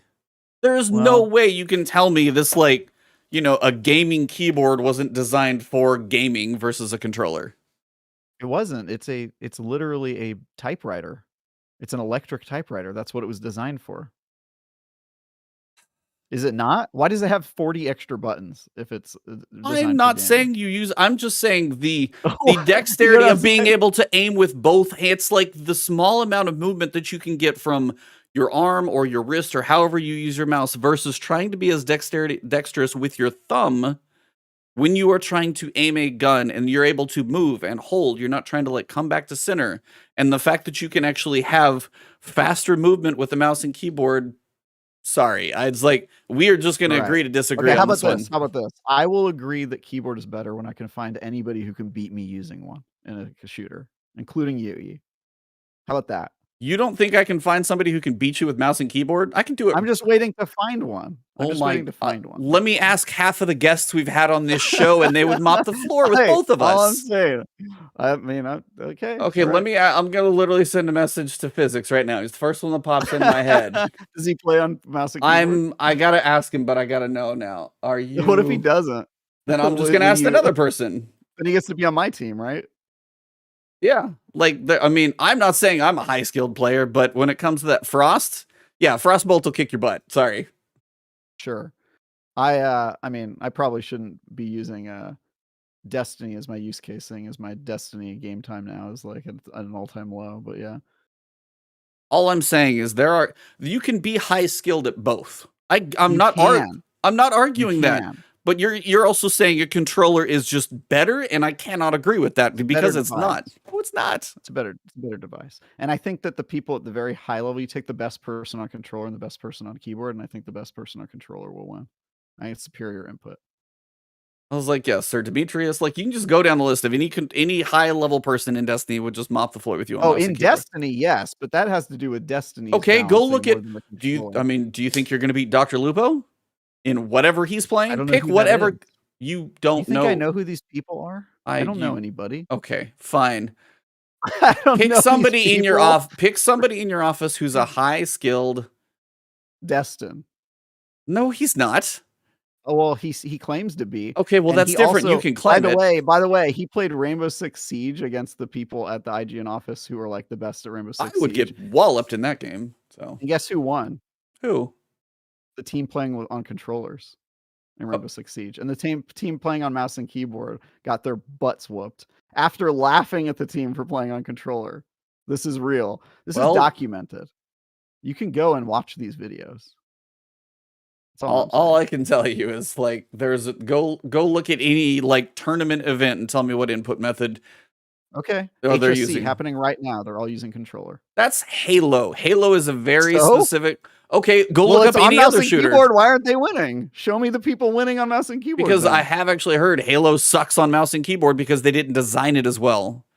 If you take into account aim assist and everything else, then you're going to get into a whole different discussion of aim assist and bullet magnetism. And that's with any game designed for either input method. It's how the game is made. Take out aim assist, take out it's like going into a manual transmission car with no help. Try and tell me at that point the controller is going to beat the mouse and keyboard player. Do you want me to blow your mind right now, Ebontis? You're not going to. I turn aim assist off in pretty much every game I play with controller. If they give me the option. I was like, you can't do it in Destiny. I know you can't in Destiny. It pisses me off because I get my shots pulled away from me. Yeah. You know that thing in Destiny where you're aiming on somebody and then somebody crosses your line of sight? Yes. And you don't. Or do you? Does it do that on controller or mouse and keyboard as well? It can't. There's not as much, but I know it exists. I still know this stuff exists. You're not going to convince me. I am sorry. This is just... It's just not going to happen. So anyway, we can move on past that. Is there anything else you want to talk about related to Bungie or Destiny, leaving the input method aside? Because this is just entertainment for the show. I know. I'm just trying to. There's not a lot of Destiny news. We got to make our Mr. Alex uses the Wiimotes when he can, so that's how he plays. Dude, go for it. Motion controls for the win. I'm over here in VR, actually aiming. I mean, some dude beat Elden Ring with a banana, I think. Didn't that happen? I saw one girl beat Melania in Elden Ring with a dance pad, and I was just like, I saw that too. Oh, that was impressive. That is very impressive. So, yes. Inputs are hilarious. Yep. Okay. I think that wraps up the pieces on Bungie. because we don't know too much else for the time being. Don't know, but if that game could be 2 or 3 years away because they said they wanted to announce something before 2025. So if they are working on something, it's probably got a minute. Hopefully that one comes out more polished. That one, I think we're still talking about the marathon game. Yeah. Right? What's the code name for it again? Oh, I don't think there is one. Wait, what's the code name for Matter? That's a different one then, huh? I don't know if Matter has just been turned into something else. I feel like Matter was a very old code name, and I feel like it's changed into something else. So who knows, honestly. Do you think that this is Matter though? Or do you think this is something completely different? I don't know. I honestly don't. Because I kind of thought Matter was going to get announced this year. I was kind of surprised that they didn't announce it when they did the Bungie event earlier. I think Matter could have been one of those things that was in development, and then maybe, it's maybe one of those things that just like didn't pan out. Maybe it's something they wanted to have come together and it just didn't. Because I remember they were hiring for something with more of a comedic, or like there was some levity to the role. Like there was something to that made it feel very different than Bungie. I remember one of those hiring posts was like, you know, looking for a writer for another IP, but looking for something like a more fun. I remember something along those lines. Maybe that was Matter. Maybe this is something different. Maybe there's multiple things in development. Who knows? I haven't heard anything about Matter in so long, though. I couldn't even tell you. Does Christopher? I kind of thought that this was Matter, to be honest. Oh, honestly, and it's surprising me that it's so far off. Yeah, I mean it's been working for a while. Matter is a different game, somebody's saying. So maybe both are in the works. Maybe Matter's one thing. Maybe this is something completely different. Doesn't it just seem a little odd that this would get leaked before Matter? Like, have we still heard nothing about Matter, really, aside from the fact that it's a thing? I mean, there's a point where I think somebody told me that it might have even died. So, like, Matter may not even be a thing. That? Oh, it's been a while. I don't even remember. But, like, somebody at some point, somebody was like, oh, Matter is like, no, that doesn't even exist anymore. So, again, we won't know until it comes later. Till it's announced, and we probably won't even know the code name if we get to that point. I need to hit up some of my Bungie connects. Yeah, I was like, reach out and see what you guys working on. Yeah. What are you guys working on? It's like, I know this is friend DA, but yeah, it's like, gotta know. Yeah, I heard that too. So somebody said that it was supposed to be a hero shooter. That's what I kind of thought was happening. But you would think that if they've been working on it for as long as they have, and I think that earlier this year, I think it was this year, like in January or February, they hired PR people for Matter. We saw like job listings for Well, they hired PR for something, so you figured they might be announcing. Yeah, we didn't know if it was Matter. Yeah. It didn't specifically say Matter, but you don't hire PR people like 3 years before the game comes out. You know what I mean? Like, I mean, that would be early. It would definitely be early. That would be super early. Maybe it's a tie-in. There could be, who knows what else going on. Maybe it's the mobile game that NetEase had them do a long time ago. Maybe it is Matter and it's something else. Yo, Synthos with gifting 5 memberships. Thank you very much. That's awesome. Appreciate that big time. There you go. Ducky, Rook, Bill, Outsanity. Gifting. I did not even know you could do that on YouTube, to be honest with you. I know you can do it on Twitch. I did not know you could gift memberships. That's awesome. Thank you for the generosity. Learn something about YouTube every day, it seems, lately. Okay. Anything else on the Bungie front? I feel like we beat this dead horse pretty badly. We got an hour. We got through an hour with a very light news week and a very sad Festival of the Lost event. So we'll have to just wait for Cog to come back and just be like, tell us all of your thoughts about it. We did it last week. So yeah, Cog will have to do his thing next week. So obviously you got to review a game. Do you want to do Scorn first, or do you want to do Gotham Knights first? Let's do Gotham Knights. Okay. No, let's do Scorn. Okay. I talk about Scorn. Did you play? How much did you play? We played like an hour, maybe 90 minutes. Okay. Do you plan to continue, or are you kind of done? I watched Leanna's review for IGN. She is, by the way, she and I get along really well. She's a hilarious reviewer for IGN. I think she gave it a 7, which is, did she give it a 7? I'm literally looking now because I feel like whoever did, there's some reviews I saw. I'm like, I can't get on board with that. Yeah, no. I just can't get on board with that. Her review cracked me up, but I was sort of like thinking to myself, okay, I would have given this a lower score based on what she's saying here, and she sort of just goes like, the combat's 7, annoying. yeah. 7, yeah, that surprises me. I feel like it deserves lower than that for sure. What is it on Metacritic? What's the Metacritic rating? Let's see. It's gotta be lower than a 7, right? There's Oh, no way it's yeah, I lower have a than that. feeling because some of the stuff was 'Cause I pretty think, scathing. Because I saw Gotham some that Knights were is a down to, like 69 right now, so there's no way it's worse than it's at that. 70 or better. Definitely Yeah. worse than that. What's up, Ryan? PS5. Nope. Yep. Oh, no, I played it on Game Pass. Hold on. Here's 62 on Metacritic. That is closer to what I would think the game Oh, is. 60 apparently. Sounds like it's just okay, right? Yeah, 60. GameSpot gave it a 4. Which, GameSpot gave it a 4. I think it was somebody gave it a 2. Oh, somebody gave it a 2. The Gymquisition gave it a 2. Somebody else I know gave it a, was it Game Rant? I think gave it a 2. I know one person, yeah.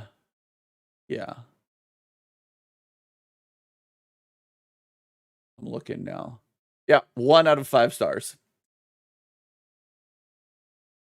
So tell me your thoughts then about 90 minutes, because 90 minutes into that game is honestly a different experience than when you get to the end of it, because you think, you're still a cool little fresh.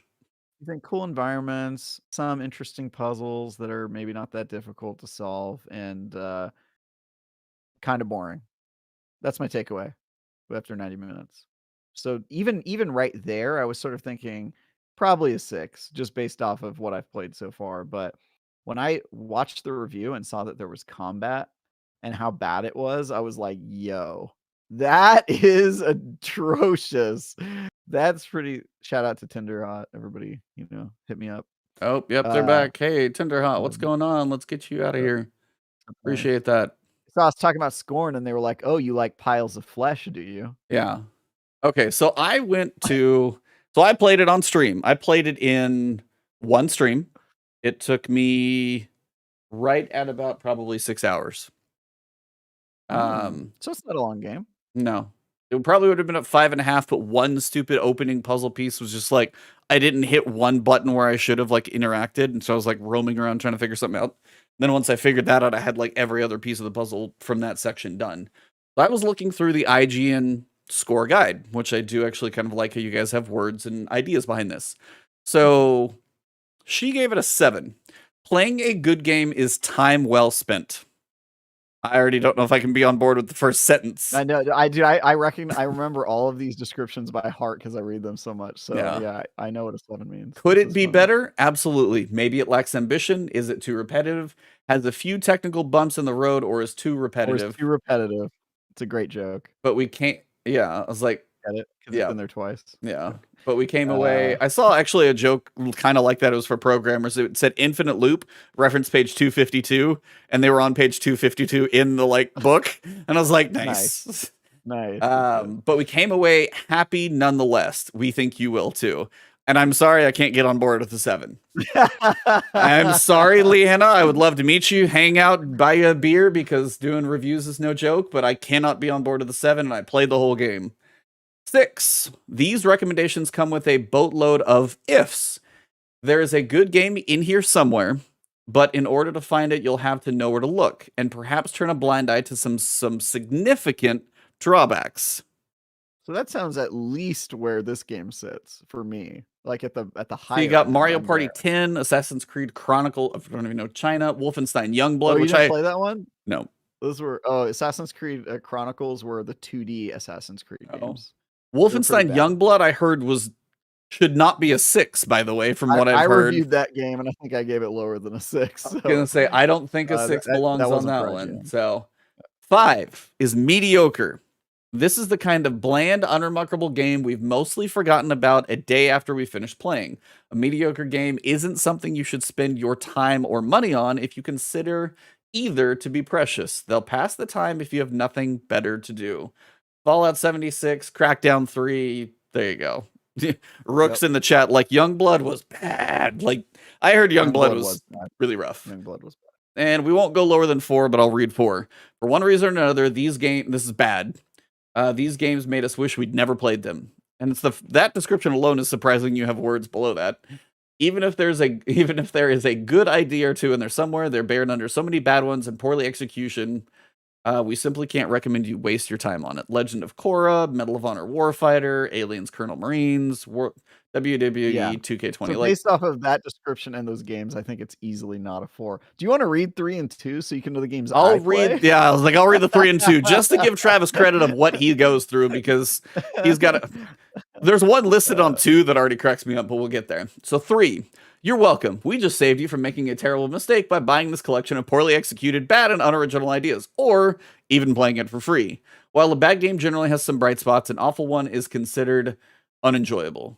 Consistently unenjoyable. Yeah. Devil's Third, Raven's Cry, Left Alive, Fighters Uncaged. Haven't heard of those games, probably for a reason. Fighters Uncaged is a Connect game where it's like a Connect fighting game. Terrible. Terrible game. By the way, 3 means awful. He didn't say 3 is awful. Sorry. 3 is awful. 2 is painful. Let's face it. Anything worse than bad is a train wreck. Worse than awful? That's kind of impressive. Not only are these games not fun, but they're outright infuriating or insulting. Did Dan put this list together? Did he make this? He did. Okay. Yeah, this is his guy. Yeah. Shout out. I like the descriptions on this. Give him a very good. Give him a thank you from me, because these are entertaining to read. Okay, so what are the 2 that made you laugh, by the way? Oh, I mean, just that one right there. Oh, the game Fast and Furious Showdown is on that list. Dude, I heard that game was trash. So here's the thing. I played that entire game for the lore, because I have to stay up to date on my Fast and Furious lore. And I agree with that review. I would have given that a 2 as well. Yeah. It's very bad. I heard that game was so bad. Give him a cookie. Yeah, you've earned it on some of these things. I actually tried to review Fast and Furious Crossroads, which I think probably would have been a 3 from me. But yeah, they didn't give it to me, which made me sad. Okay, so when I played Scorn, obviously I saw a little bit of the preview of the aesthetic art style. H.R. Geiger crossed with one of their artists, and I will give them credit. The world that was made and the animations that go with that world are actually pretty well done. Like, whether you describe the size of the game or anything else, the actual like aesthetics of the world for what they were going for, I feel like they actually accomplished that. Unfortunately, everything else inside of that world, I am not a fan of.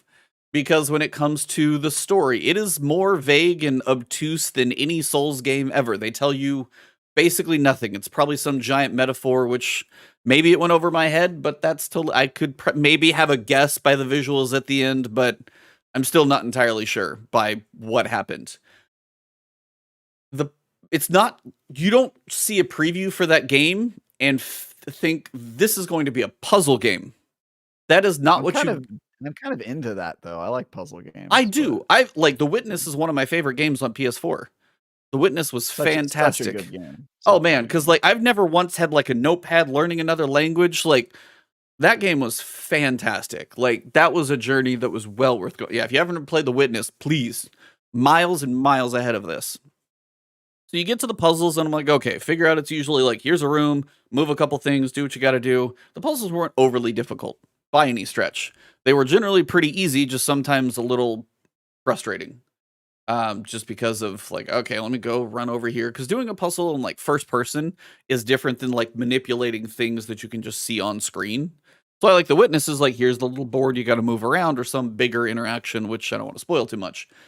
But when it comes to this one, it's like, okay, let me move this thing around. And then I'm just going to like push this thing for a while. You know what I'm talking about in the opening area where you're just like pushing this cart for a little. I'm like, all right. And then you kind of go through and you're like, I see it. And while the animations are not bad, some of it is just like so slow. It's more than it needs to be. But the puzzles in and of themselves, couple creative ones, couple boring ones, mostly simple. It's like, it's fine. It's not the best. Like using the world for these puzzles, not the part that I hated. The first time you interact with combat, though, you realize combat should never have been put in this game ever. Did you ever get to a point where you actually got a gun in combat? You are lucky. That's literally what I will say. Yeah. Like, the combat in this game should have been stripped from it. It should have not passed anybody's QA design. Like, if this is where combat landed in the, like, design phase, you should have built other puzzles around it instead, because the combat was just, it wasn't necessary. It didn't add anything to it, and it only gave you a bad taste in your mouth. It's different if there are like moments where, hey, there was a cool boss fight, but some of this wasn't that great, or there were too many ads, it was a little annoying, but nothing about combat was good. Nothing. Now, the weapon that you get, the animation to like reload is kind of cool. That's the only thing. It's a cool animation, but actually, like, shooting the gun doesn't feel great. The actual like weight of the gun hitting something is like mediocre at best. I don't know if I've ever played a game where I wanted to not be in combat ever again as soon as like one combat encounter was over. And it's just, and so then you pair really Resident Evil 6. What? Resident Evil 6. Didn't play it, so I will take your word. Every single combat encounter, you're like, I hope there's no more combat in this game. That was terrible. And then there's more. The bad part about the combat is it's not good paired with a really bad checkpoint system in save states in 2022. Now, granted, I understand when I'm playing Mega Man 3 on the NES that you're not going to have like amazing save states. This is a modern game. Have reasonable checkpoints. Now, I think I got mostly lucky because like where I was like, because I heard about the checkpoints, I was like really cautious in combat and trying not to, because if you mess up one combat section, you might have to redo a puzzle or two because you messed up the combat. It's not like, hey, you did a puzzle section, check. So if you have a flub in combat, which is not good, you might have to redo a chunk of the game. Oh man, I have no tolerance for that. This is one of the reasons people hate me when I review JRPGs, is because I really hate that whole, you have to like go and find a save point so that you can save there. Yeah. And every JRPG does it, and I always dunk on it, and people are like, that's part of the genre. And I'm like, well, it sucks. It sucks. It shouldn't be a part of the genre. I was like, I've basically come to peace with the like, bonfires and stuff in Dark Souls game, because it's just, that's not even saving. That's just that's just health. Yeah. The game saves constantly. Yeah, you can literally just close the game and come back right where you are usually. But yeah, exactly. So that, and then it was just it was unnecessarily graphic at certain times for no real benefit. Just like whoever designed the world, the textures did a really good job. But like the combat design, there's like 3 enemies in the game, and I don't like fighting any of them because, yeah. And then like the boss that you had to fight was bad. Like the final boss. There is a boss. You would, fun times.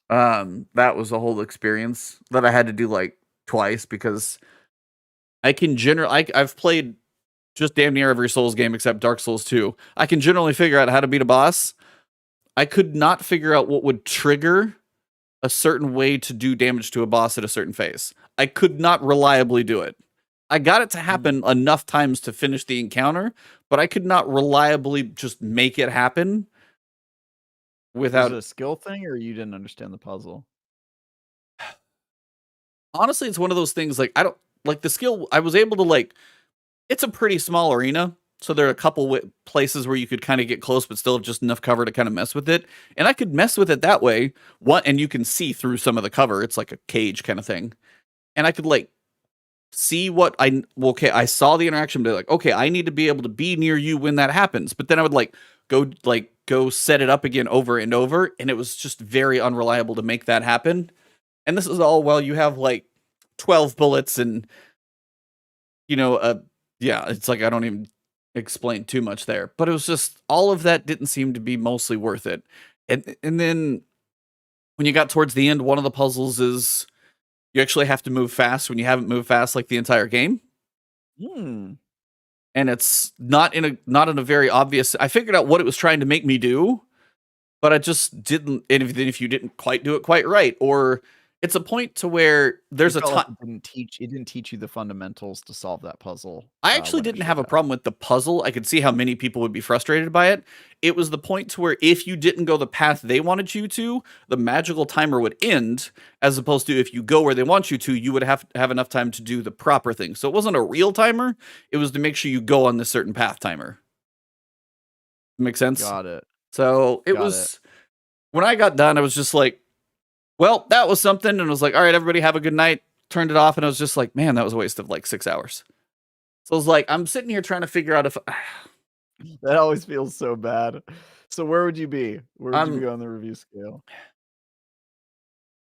okay. So the recommendation comes with a boatload of ifs. There's a good game in here somewhere. I don't know if there is, so I don't know if I can even go a 6. 5 is probably what I was looking. I think this is a kind of bland, unremarkable game we've mostly forgotten about a day after we finish playing. Mediocre game isn't something you should spend your time or money on, considering either to be precious, but they'll pass the time if you have nothing better to do. And I was torn because I don't know if it's worth passing your time, even if you have nothing better to do in this one. So I'm like, I'm nearly a 4. It's like for one reason or another, these games made us wish we'd never play them, even if there's a good idea or two. And that's where it's like, this is kind of why I like the description.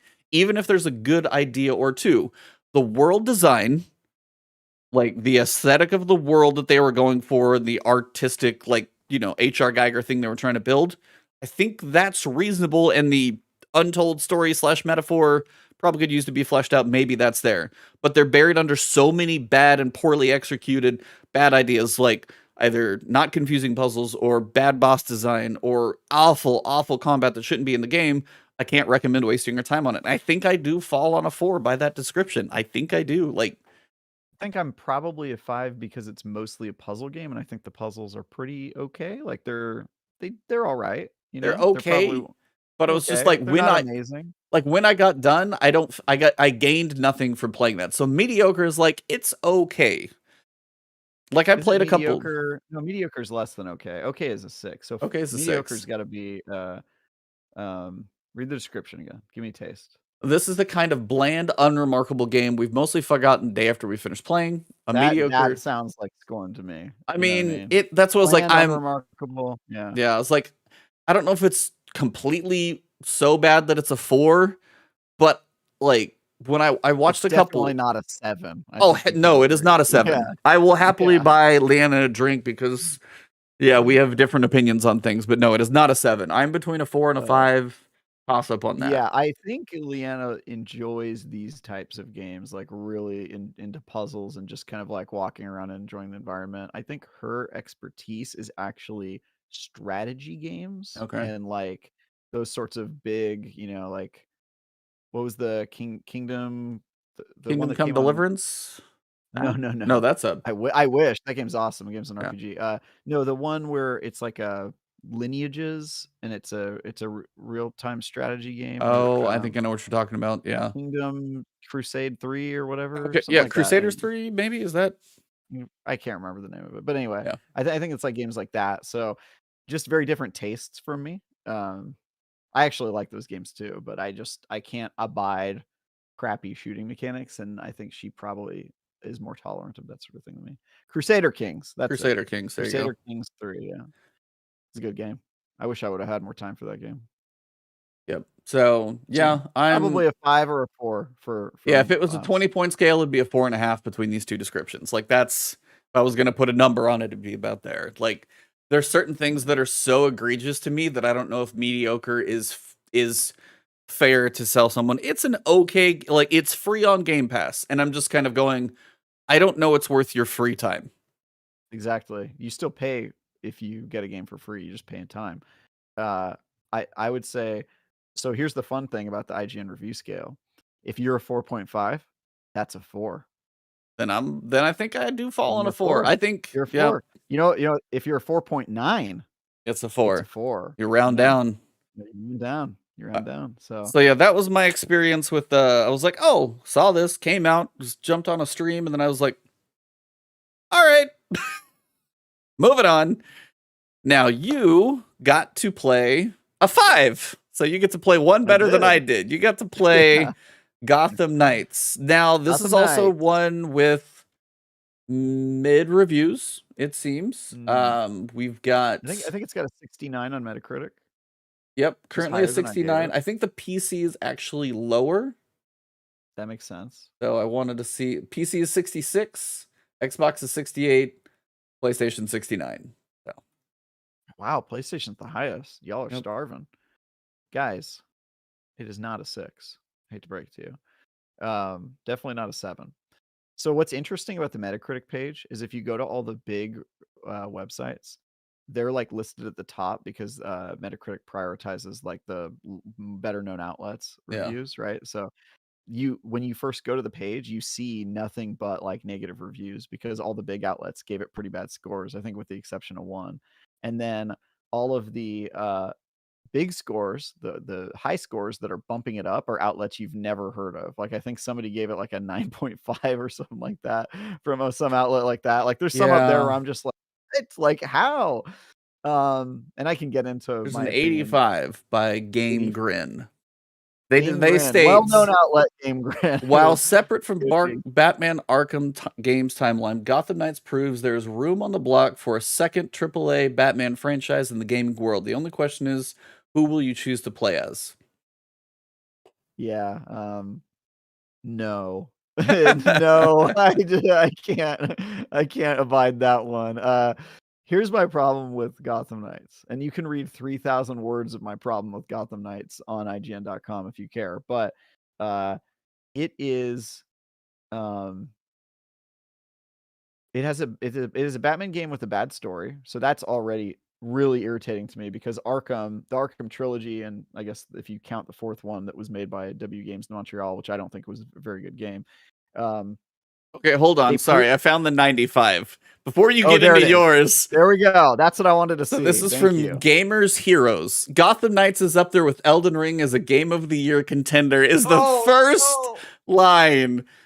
It's fast, responsive, and action-packed combat is surpassed only by a narrative that had me glued from the very first cutscene. A must-play for fans of open-world titles, and an easy pickup for anyone invested with the Gotham Knights or DC universe.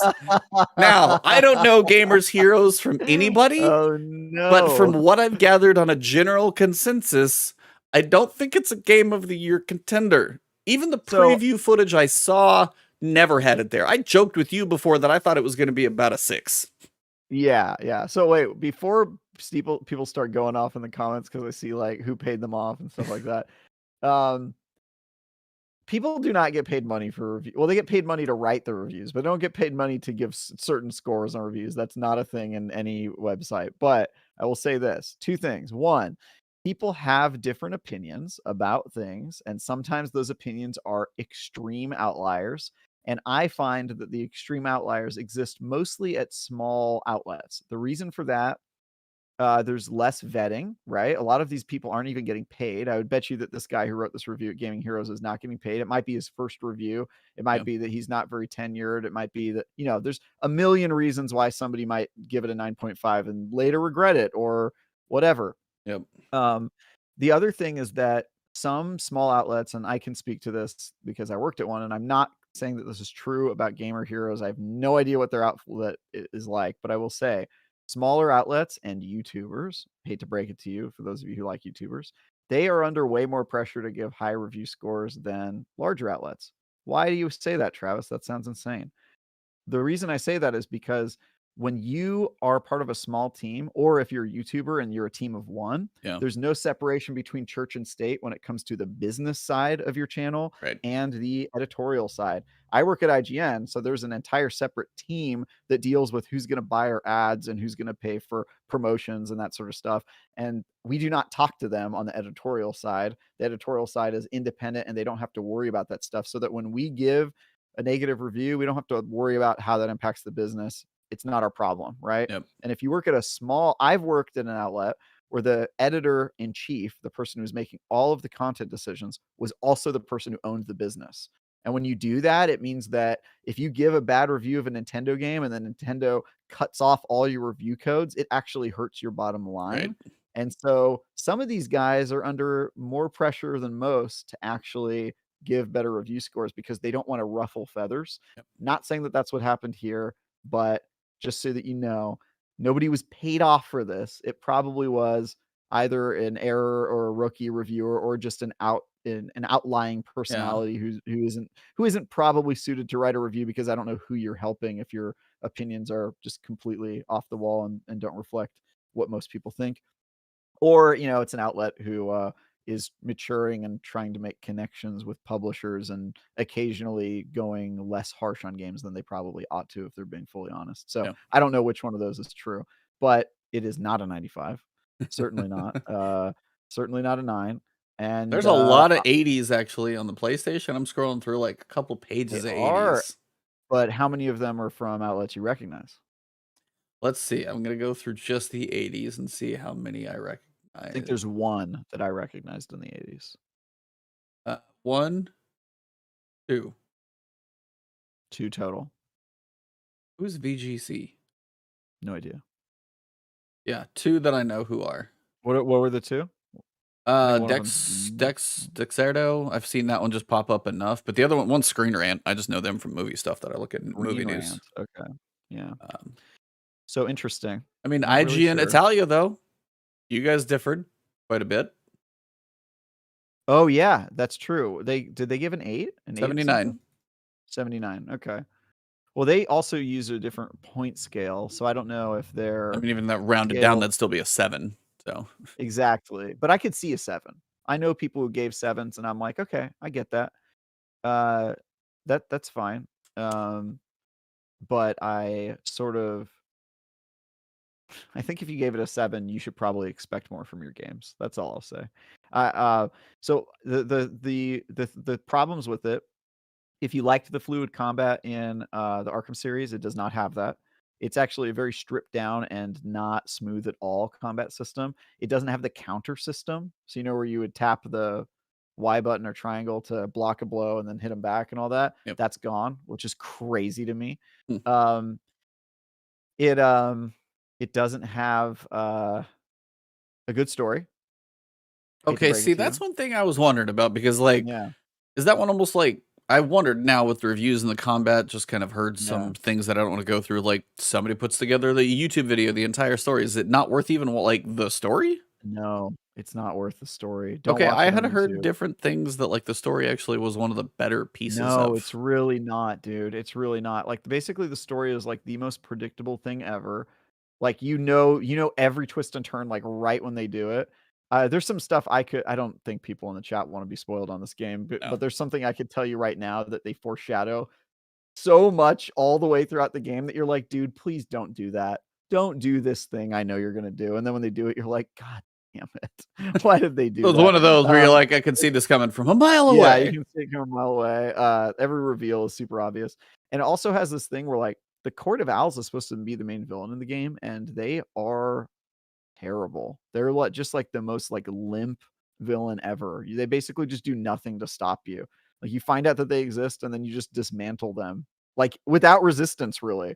Is there even like a leader of the Court of Owls that you There's a leader, but the leader that it's somebody that doesn't really have a whole lot of it doesn't matter. The reveal is sort of stupid and that person doesn't do anything really to stop you. Like it just doesn't ever feel like a real threat, which is crazy. And then, the other parts that are wrong with it are like the balancing and the RPG systems. And it's just a mess of a game, man. And it feels like they wanted to make the Arkham series multiplayer. So they made all of these sacrifices to do it. And then that sort of didn't work out. And now we ended up with just this half-assed game. And it really bothered me because I really wanted to like this game. And the Arkham games are some of my favorite games of all time. They're also some of my favorite Batman stories. So even just from like a storytelling perspective, I was really hopeful about this game. And it was just a complete letdown, man. Really just a letdown. So I do not recommend playing this game. I gave it a 5, which is mediocre. And I'm sad about that because I really like the Arkham games. So yeah, it's like also, it runs like a dog. Oh my god, that game is bad. Like in terms of its I have bugs and how heard it like runs. the consoles are definitely struggling to keep 30 at Even on times. even at PC, it doesn't keep it 40 if you have a 2080 Ti like I do. I was like, oh, I mean, even Paris Lily said he had a 4090 brand new card. If you put that thing in Destiny, it's like 144, 1440. It just like runs like a champ. This, he said he struggled to have 60 consistently, like 50, 70. Like it was not just even locked 60 on damn near the best rig that you can put together right now. And even if you are locked at that frame rate, even if you get close, it doesn't feel like you get close because it has really bad frame times. Oh, like frame pacing. The frame pacing, frame time, yeah, so, like, it'll look like it's 60, but then it'll hitch, Yep. and the game crashes all the time, Oh, so, like, good. when that like, I had this bug happen to me a couple times where the frame rate would drop into the teens for, like, 45 seconds, and then after 45 seconds, it would just crash, just like the game would just brick, and you'd have to just reload it. You're like, "Oh That's my god, dude, like, what is happening?" So, it's brutal, man. It sucks to see it, but, I think this was a tortured game. WB Games Montreal has not made a game since 2013, yeah. 9 years, and that was Arkham Origins, and I think the reason that it took them 9 years to get this game out the door is because whether it was they pivoted the game or they had to transition it off of the old consoles or whatever problems are going on, I think it was in development hell, and I think that it was do or die, have to get this game out this year, and unfortunately, I think it came out way before they should have released it, so I was like, that's some one of people like those. Origins, I think Origins is pretty mid, personally. I think it's like a I hear 6. it's kind of the low of the 4. Like, even Yeah, people said, like, it's Arkham Knight, definitely lower. like, Yeah. people like typically City or Asylum as usually one of their favorites. Knight, I feel like, was probably 3, but I always heard Origins was kind of like the weak one of it. Yeah, Origins is definitely the I weakest wanted one. to ask because, yeah, it's like Skill Upset it, and Data Butcher in the chat was basically mentioning the whole gear system in this game. Yep. Like, you feel like this had a different vision and then they had to shift but still use what was somewhat there? I Like, it doesn't feel like I think not only did it have a separate vision for how it was supposed to be, I agree with the assessment, it's supposed to be a live service game. Obviously, I don't talk about that in my review because it's not my job to speculate when I'm yeah. assessing the quality of something, but, um, I think it still is a live service game. Or at least I think it would have if today went better for them. You And the think reason today almost hurt I because think there's today something might coming in I like a think month, right? they There's the 4 player? yeah, but that's a separate mode, it's not part Yeah. of the campaign. I think there was a question mark on this game of and maybe live service and support, and I don't think that's gonna happen now. Maybe I'm wrong, maybe they'll stick with it and they'll have a comeback story. I don't think that's been WB's history with the games they put out. But the reason I think that is because there's this thing called the crime board where there are case files. And each of them are not related to the main story. There's the main story one right in the middle, but then there's extra boards and they have cases. And one is like, "Ooh, what's Harley Quinn up to? We have to stop her." And one is like, "Oh, what's Mr. Freeze up to? We have to stop him." And you're like, "Oh, this is interesting." These are basically strikes. They're multi-part Mhm. strikes where you go through like 4 or 5 different little strikes, and at the end you get a conclusion. And you're like, "Oh, cool." So they're like little mini side stories that other villains that we're trying to take down. Yeah. And at the very beginning, you get 2 of them. You get Harley Quinn and Mr. Freeze. And then later you get a third one, and you're like, "Oh, it's starting to happen. We're unlocking more." I won't spoil who the third one is, but it's pretty cool. And then they stop and there's only 3 Uh, case files. And you're like, "Wait, what? There's only 3?" And then you see that there's a whole other board that has nothing on it. And so you're like, "Oh, like, yeah, they were planning on adding case that files to makes this game sense. and, like, making it so there was, like, new content posting up and on," and it no. I don't think that's gonna happen anymore, or if it did, I think it wasn't the plan, but I think people who write that it seems like a live service game, that's very astute. I also think, I think there is a 0% chance that this game was not developed with 4 players in mind, and I think that they had to cut it because it runs terribly, and I don't think that it could have handled it technically. But everything in the game, 4 playable characters, all the advertisements are 4 people standing Yeah. together, and the game's 2 players. That was It's always two-player co-op. It's crazy to me. yeah. So, That one's kind of y striking that you couldn't have, like, the whole squad play together. And they are going to now put that in a month later, but but it's a separate game mode that you pick from the main menu. right, it's not part of the It's campaign, not part of right. the campaign. I don't even know if you can bring your character into it. And in any case, like, I'll be honest, IGN gave me 4 copies for this game. Yeah, IGN thought it was a 4-player game. Everyone did. I yep. talked to Destin, he was like, "Hey, we're gonna do a live stream where you need you, me, and 2 other people." Like, we were planning, like, 4-player events for this game, and then we got the code, and I booted it up, and I was like, "Oh, I've got 4 people in line, let's start a party," and then we were like, "Wait, is this game 2-player?" We should have known that because it's on the website, and I think we covered that in IGN first, but just, like, no one involved in the review knew, and so it was just kind of a funny moment, but it's just bizarre that that game isn't 4-player. It really tickles me. It's kind of crazy. So, Hmm. Anyway, bad game. Yeah, I mean, there's a lot of reviews, but yeah, when you see the average between all 3 platforms is sub 70, it's just it's missing something. You said there can be outliers on both ends and stuff like that. I mean, there's a 49 on here who actually is one stage below you barely. Oh, there's a 40 on There's a PlayStation. 4. There's a 4 There's a from, I 4. think GameSpot, I think gave it a 4 out of 5 or 4 out of 10. I'm Yeah. missing what platforms, but yeah, it's like there's Yeah, there's ones that are lower than me. That usually happens. I always come in thinking that I'm gonna be the harshest review, and then it turns out that somebody hated it more than me, which is always surprising. I gave Postal 4 a 2, and I was like, "Oh, for sure, I'm the lowest review." And then GameSpot gave it a 1, I and I was like, mean, "You guys."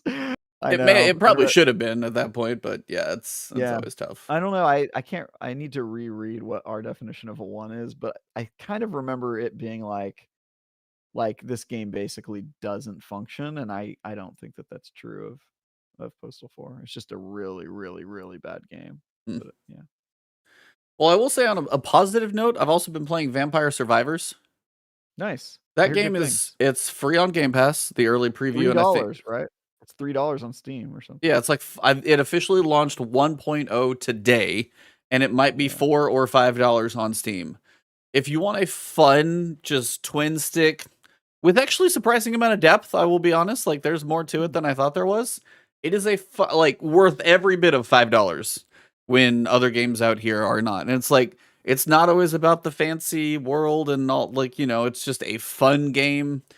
Yeah, I was like, if you have a Steam Deck, it probably could not be made. There's probably not a better game for a Steam Deck than that. Like, probably runs like a Nice. champ. I got 2 Steam Decks. I'm gonna play it twice. Vampires, yeah, that's a fun one. That launched 1.0 today, so that was good. But yeah, I I think mean, Brian Altano said that was really 3.99. good. Yep. $3.99, $3. It's beautiful. Yeah, that is the easiest $4 you'll ever spend. And at first, you're like, oh, this feels a little slow.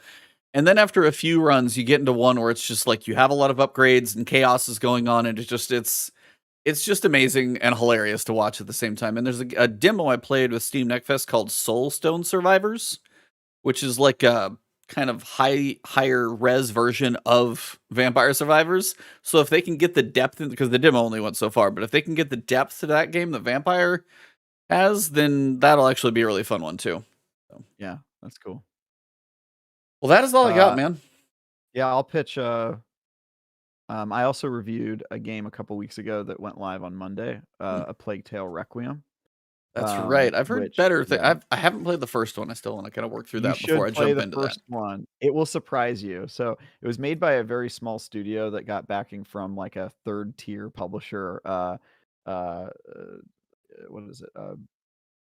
Focus Home Interactive. Oh yeah, yeah, okay. Yeah, which they make all the weird games that are like clearly like shoestring budget.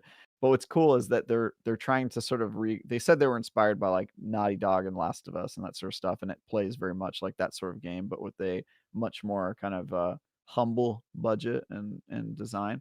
The first one's very cool. It gets really weird. And then the sequel goes, hey, did you think the first one was weird? Buckle up, boyos. We're going extra weird on this one. It's quite fun. I gave it an 8 out of 10, which is great. And I had a lot of fun playing that game. Nice. I've heard pretty solid stuff about that one. Yeah, that one's really good. And then I've got some other stuff coming up I can't talk about. And my next review is Ghostbusters Spirits Unleashed. Oh, that one's out, right?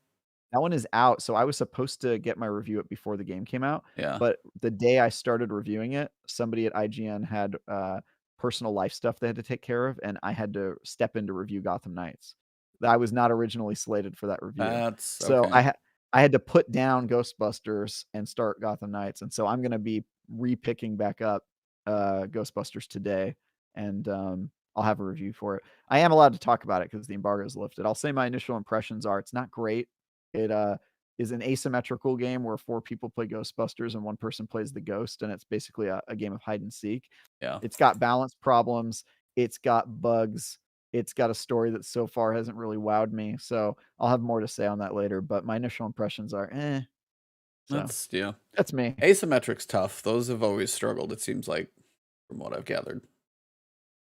Well, Yeah. chat, you guys have been fun. I know it wasn't all a Destiny show, but that's why I kind of feel like it was worth putting in the front because we both had some opinions about other things we wanted to talk about and kind of get off our chest. So, outside of the small group of people that watch me play Scorn on Twitch, I figured I'd let you guys know that.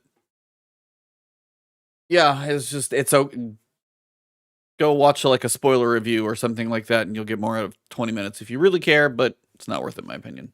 And apparently, Gotham Knights is only if you're really got to be diehard Batman, maybe. Who knows? Yeah, I mean, even diehard Batman fans like Greg Miller are saying don't play it. So yeah, I don't know, man. I don't know. Yep.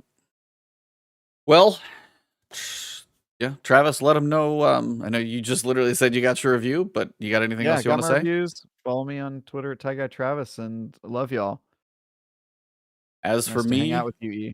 Yeah, absolutely. Just 2-man show. Cog should be back next week, we think. That is the plan, at least. So we will see. But other than that, yeah, Destiny is in the middle of festival right now. So we will hopefully see Cog back next week and get his thoughts, amongst other things. But yeah, there will be game releases happening very frequently right now. And I'm hearing people getting early impressions of God of War coming up. I'm really pumped to play that one. That's probably my biggest one next. I can't talk about God of War, but yep. Yeah. All right, everybody, you know where to find me. It is Ebontis, Twitch, Twitter, and YouTube. Thank you, Travis. Cog, we know you're out there lost in the metaverse, but we'll hopefully find you and reel you back to reality next week. But for this episode, it has been the last word.